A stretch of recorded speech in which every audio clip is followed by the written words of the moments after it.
আল্লাহর পরিচয় যদি কেউ পেতে চায় সে যেন সূরাতুল ইখলাসের তেলাওয়াত করে। সুবহানাল্লাহ পড়েন। কোন সূরা পড়তে হবে? সূরাতুল ইখলাস। আল্লাহ বলেন কুল হুয়াল্লাহু আহাদ। হে রাসূল আপনি বলেন আপনার রব এক। রব কয়জন? দ্বিতীয় আর কোনো রব নাই। এই সূরা নাজিল করে আল্লাহ নবীজিকে জানায় দিলেন, নবীজি আপনি তাদের সমস্ত প্রশ্নের উত্তর সূরা ইখলাস দিয়ে দেন। সুবহানাল্লাহ। মুহতারাম হাজির, গভীর মনোযোগ। হাদিসের একটা বর্ণনা আপনাদেরকে শোনাই। নবীজির জামানার একটা ঘটনা। এক মূর্তি পূজারী কাঁধে তার রবকে ঘাড়ে করে রাসূলুল্লাহর খিদমতে এসেছে, দরবারে এসেছে। দেখে মূর্তির হাত একটা ভাঙা, মূর্তির হাত একটা। রাসূলুল্লাহ অবাক দৃষ্টিতে তাকিয়ে আছে। অবাক দৃষ্টিতে তাকিয়ে থেকে তিনি মুস্কি মুস্কি হাসছেন। মূর্তি পূজারী যখন আল্লাহ রাসূলুল্লাহর কাছে আসছেন, কথা বিনিময় হয়েছে। নবীজি বলেন, হে ভাই তোমার কাঁধে ওইটা কি? বলে এটা হলো আমার রব, এটা হলো আমার ওই রব যে রবকে সাথে রাখলে বিপদ আপদ হয় না। নাউজুবিল্লাহ পড়েন।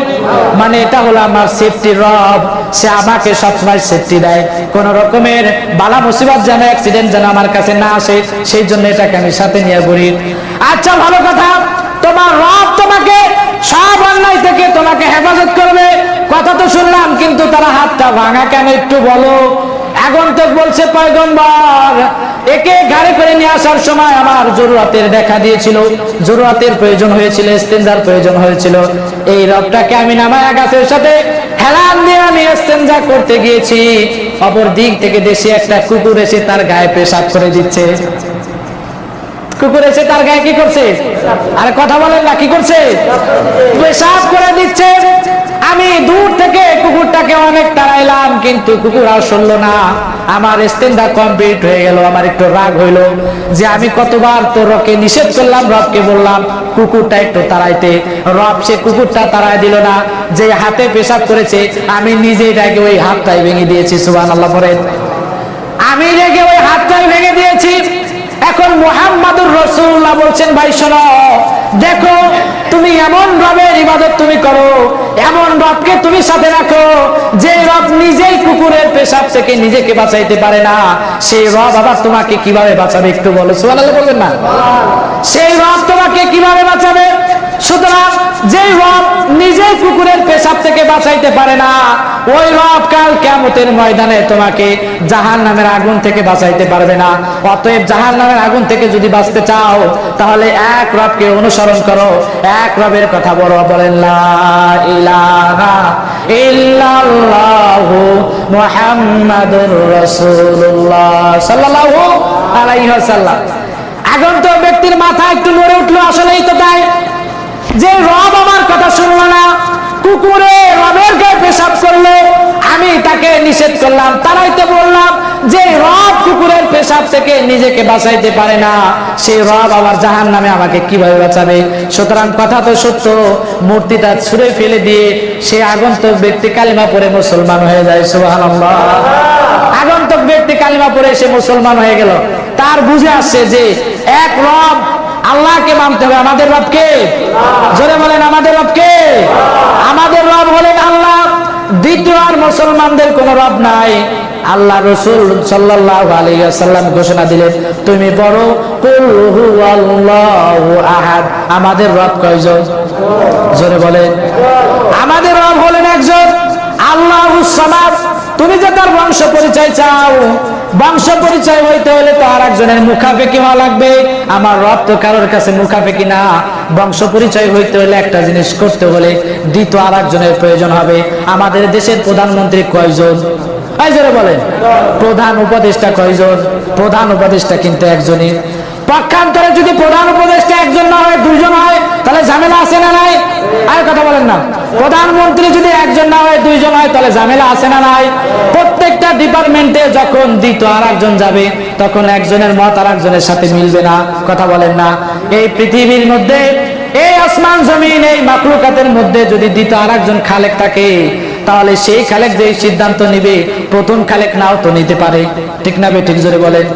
নাও নিতে পারে। এই জন্য আমাদের রব কয়জন? এই জোরে বলা লাগবে। আল্লাহ আমাদের রব। আল্লাহ বলছেন, হে রাসূল আপনি তাদেরকে জানান আল্লাহ সামাদ, তিনি অমুখাপেক্ষী, তার কোনো জিনিসের মুখাপেক্ষির প্রয়োজন নাই। আর তারা যে বলছে আল্লাহর কোনো সন্তানাদি আছে কিনা, আপনি তাদেরকে বলেন লাম ইয়ালিদু ওয়া লাম ইউলাদ, তিনি কাউকে জন্ম দেয় না, কারোর থেকে জন্ম তিনি নেন না। সুবহানাল্লাহ। আল্লাহর কোনো সন্তানাদির প্রয়োজন, কথা বলেন না, সন্তানাদির প্রয়োজন কি নেই। আল্লাহ সুবহানাহু ওয়া তাআলা তিনি একক, তিনি কি একক, তিনার কোনো সন্তানাদির কি নেই, প্রয়োজন নেই। মুহতারাম হাজিরিন, গভীর মনোযোগ দিয়ে শুনেন, আল্লাহ রাসূলুল্লাহ সাল্লাল্লাহু আলাইহি ওয়াসাল্লামের একজন বিশিষ্ট সাহাবী নাম হযরত আবু যর। কি নাম জোরে পড়েন?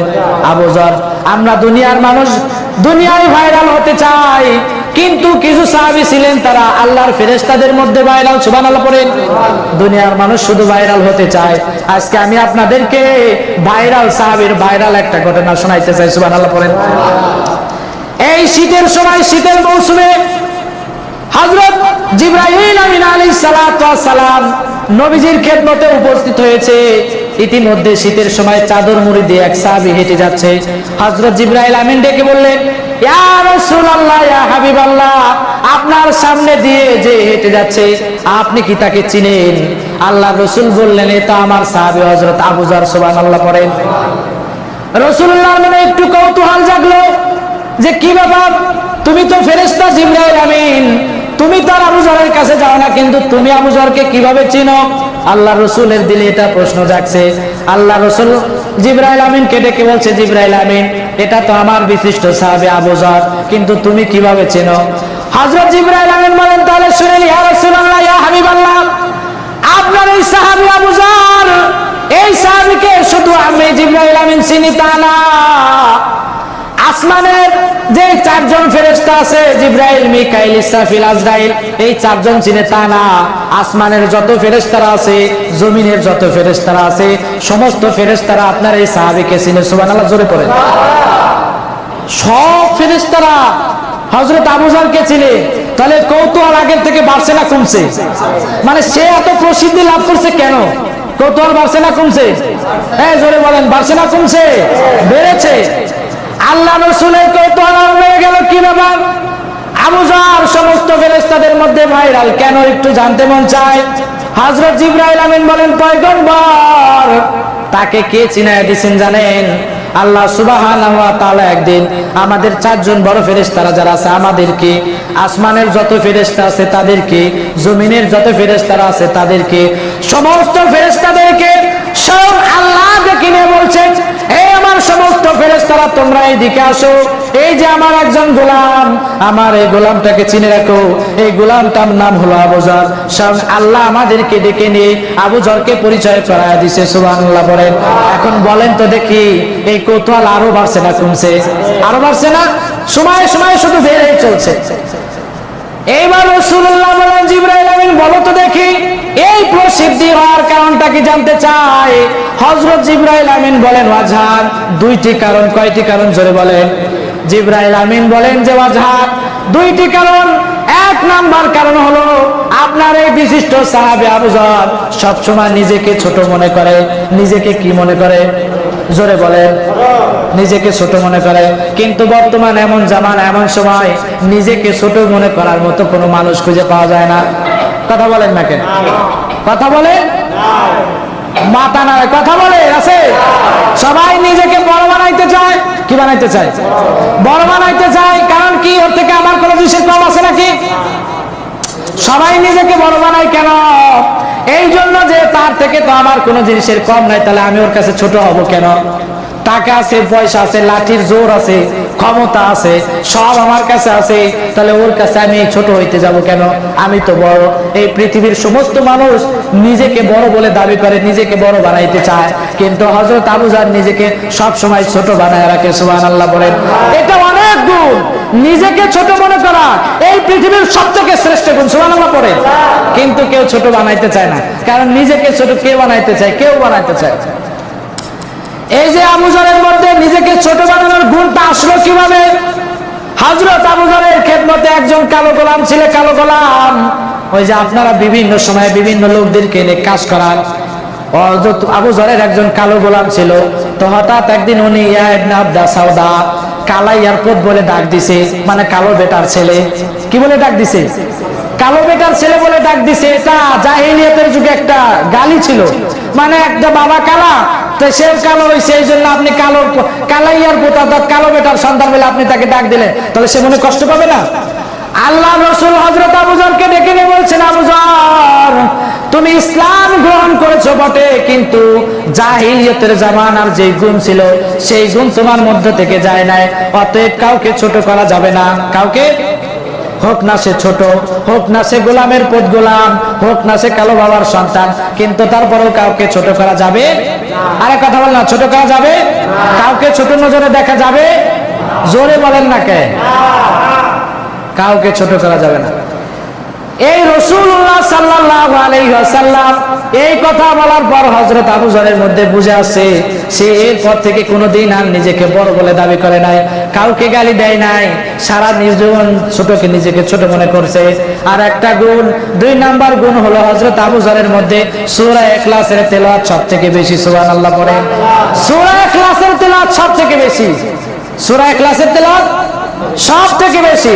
হযরত আবু যর সব থেকে বেশি সূরাতুল ইখলাসের তেলাওয়াত করেন।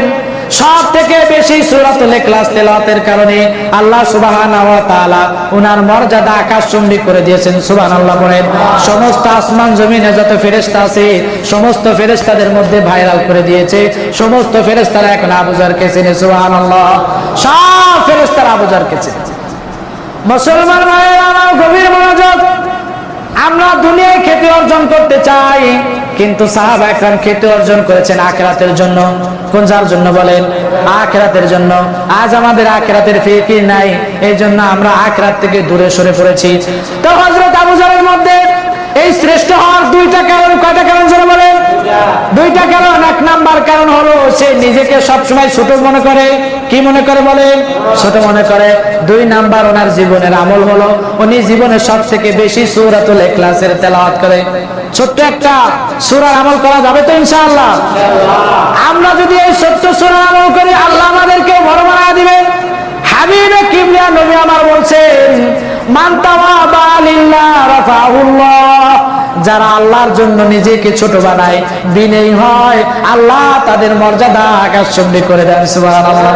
আল্লাহ সুবহানাহু ওয়া তাআলা তাদের মর্যাদা আকাশচুম্বী করে দেন, যেমন এই সাহাবীদের মর্যাদা আকাশচুম্বী করে দিয়েছেন। তো আমরা এই 2টা আমল করতে পারবো তো ইনশাআল্লাহ? 1 নম্বরে নিজেকে ছোট ভাববো। 1 নম্বরে নিজেকে কি ভাববো? 2 নম্বরে বেশি থেকে বেশি সূরা ইখলাসের তেলাওয়াত করব। পারবো তো ইনশাআল্লাহ? আর সবাই জোরে বলেন না, পারবো তো ইনশাআল্লাহ? আল্লাহ সুবহানাহু ওয়া তাআলা আমাদেরকে এই 2টি গুণ অর্জন করার মতো তৌফিক দান করুন। জোরে পড়েন আমিন।